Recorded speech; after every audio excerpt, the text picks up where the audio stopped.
So in this Microsoft Word tutorial video, I am going to be showing you guys how to edit image color here in Microsoft Word.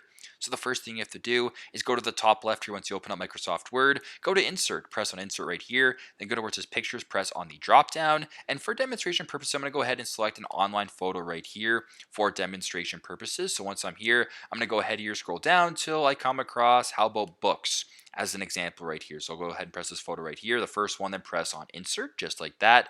Now once you're here, what you can actually do is press on the photo, open up this top bar right here, go to where it says color just like this. Now by pressing on color, a whole bunch of different drop downs here, but if you were to go to recolor right here, you can actually change the recolor or change the color of this image overall. So if you wanted to make the image blue, for example, you can press on blue right here, make the image blue. If you wanted to make the color of the image orange, you can do the same thing for green, whatever the case may be, it's right in front of you. So pretty simple, pretty straightforward. This is how to edit the image color here in Microsoft Word.